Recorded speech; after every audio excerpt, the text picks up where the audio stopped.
बड़ी तीज की कहानी। एक समय की बात है, एक गांव में एक साहूकार था। उसे कोई बेटा नहीं था।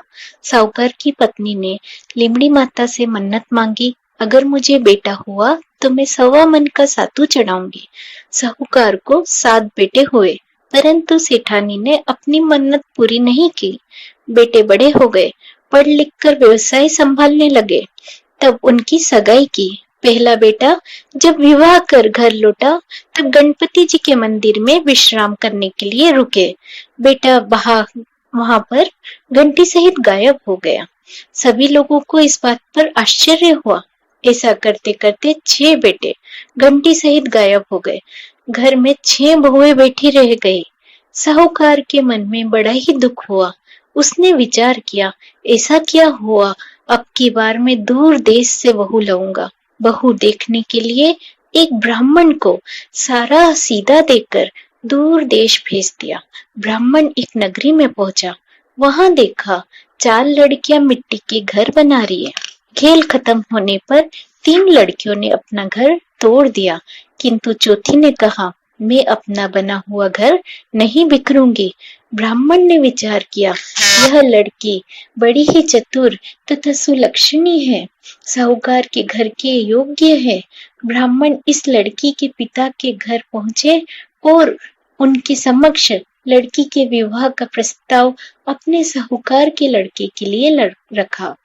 लड़की के पिता ने ब्राह्मण से पूछा कि मेरी बेटी वहां आनंद में रहेगी क्या, और उसका ध्यान इतने बड़े घर में रखा जाएगा क्या? ब्राह्मण ने सभी प्रकार से लड़की के पिता को आश्वासन दिया। सवा निकालकर विवाह की तारीख निश्चित की। विवाह के उपरांत साहूकार ने बहू को कुछ दिन के लिए वहीं रहने के लिए कहा, क्योंकि उसने कहा, मेरे 6 बेटे घंटी सहित मंदिर में गायब हुए हैं, सो इसे यहीं कुछ दिन के लिए रहने दे। कुछ महीने उपरांत ससुर बहू को लेने के लिए पहुंचा। माँ ने बेटी को सिर से स्नान कराया, मेहंदी लगवाई, लड्डू देकर सीख दी। माँ ने बेटी से कहा, बेटी रास्ते में जितने त्योहार आए उन सबको श्रद्धा से करना। रास्ते में पहले छोटी तीज आई।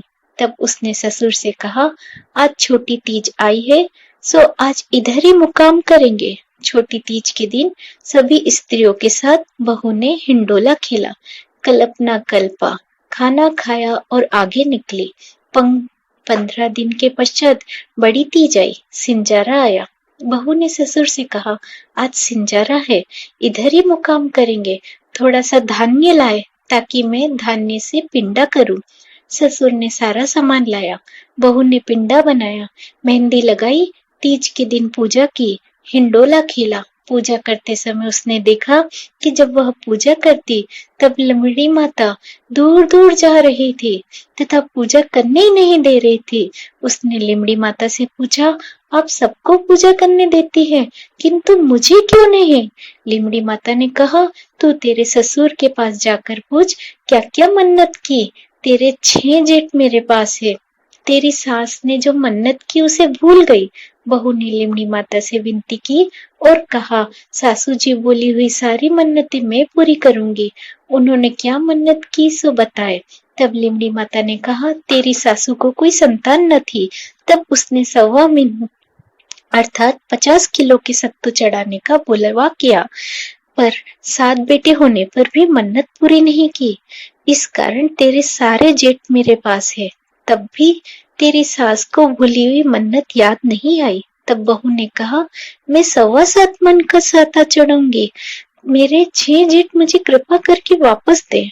बहू पूजा की, चंद्रमा जी को अधैर्य दिया, पिंडा पासा, भोजन किया, अपने गांव की ओर निकल पड़ी। मंदिर में पहुंचने पर एक आश्चर्यचकित घटना हुई। उसने अपने 6 जेठ गट्टी सहित प्रकट होते हुए देखा। बाजा गाजे के साथ सामा लिया।